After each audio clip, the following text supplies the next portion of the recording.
Hi viewers, welcome to our channel. ప్రస్తుతం మనతో పాటు దాము బాలాజీ గారు సీనియర్ జర్నలిస్ట్ ఉన్నారు. వారితో ఒకసారి మాట్లాడదాం.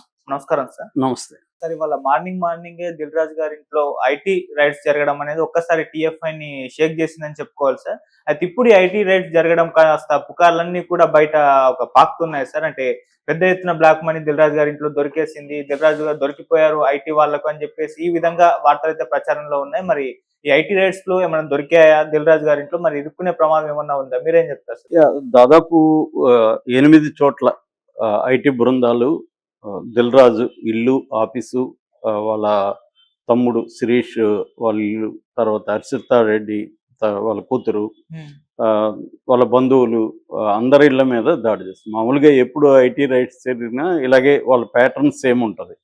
ఎందుకంటే వాళ్ళకు కూడా తెలుసు, ఆస్తులు కానీ లేకపోతే డాక్యుమెంట్స్ కావచ్చు, లేకపోతే గోల్డ్ కావచ్చు, క్యాష్ కావచ్చు, ఇవన్నీ కూడా వాళ్ళ ఇళ్లల్లో పెట్టుకోరని అందరికీ తెలుసు. కాబట్టి వాళ్ళ బంధువులు అన్నిటి మీద దాడి చేస్తారు.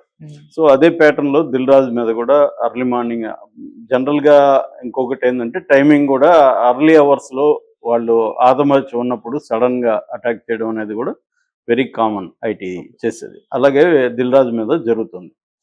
సో ఇది ఒక సంచలనం అయింది. ఇప్పుడు ఎందుకు అయిందంటే, ఒక పుకారు ఏంటంటే దిల్ రాజు దగ్గర పెద్ద ఎత్తున బ్లాక్ మనీ దొరికింది అని.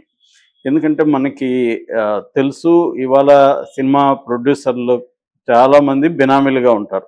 అంటే రాజకీయ నాయకులు కావచ్చు, ఇతర రంగాల్లో ఉండే వ్యాపారస్తులు కావచ్చు, వీళ్ళకి ఫైనాన్స్ చేస్తుంటారు.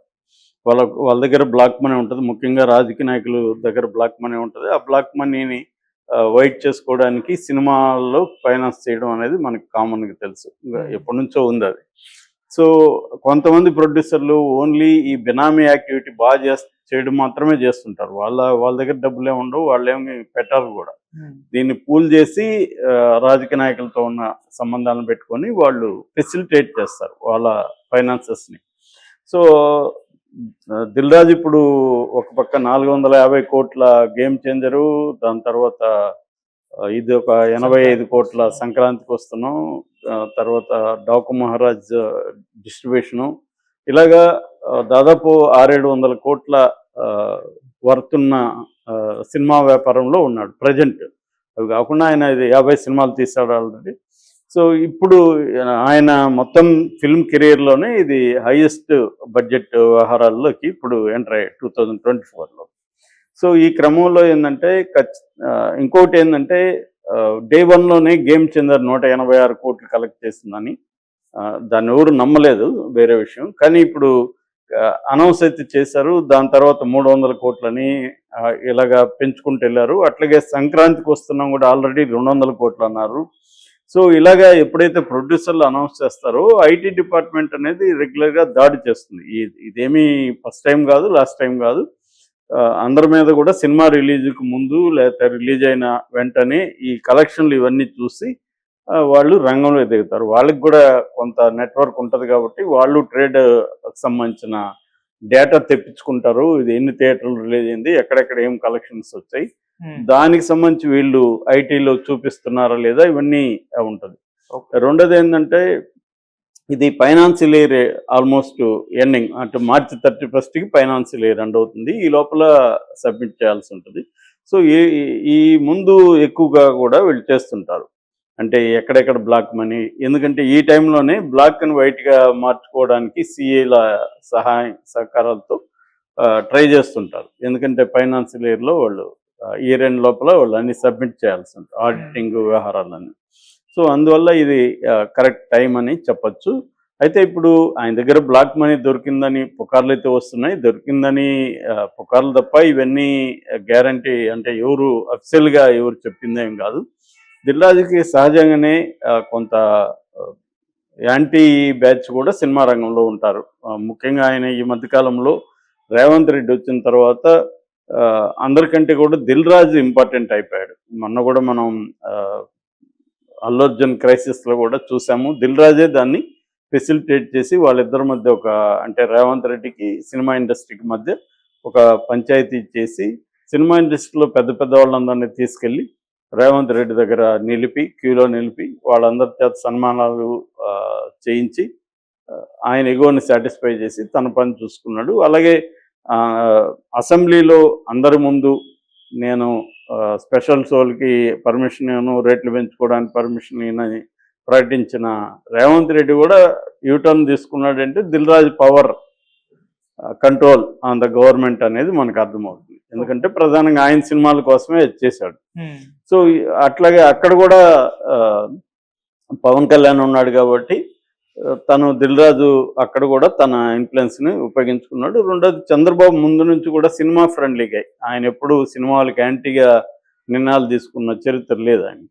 కాబట్టి ఈ రకంగా దిల్ రాజుకి 2 సినిమా స్టేట్లలో అంటే 2 తెలుగు స్టేట్లలో కూడా సినీ రంగానికి సంబంధించి పట్టుంది. ముఖ్యంగా ఈ మధ్యకాలంలో థియేటర్ దీంట్లో కూడా ఆయన గట్టిగా లీజుకు తీసుకోవడం, చాలా స్ట్రాంగ్ ప్రజెన్స్ అయితే ఆయన ఉందన్నమాట దిల్ రాజు. ఎందుకంటే ఇటు అల్లు అరవింద్ తగ్గాడు, ఇటు ఇంకా ఆయన ఎవరు దగ్గుపాటి సురేష్ బాబు అయితే ఆల్మోస్ట్ థియేటర్ బిజినెస్ నుంచి పక్కకి వెళ్ళిపోయాడు.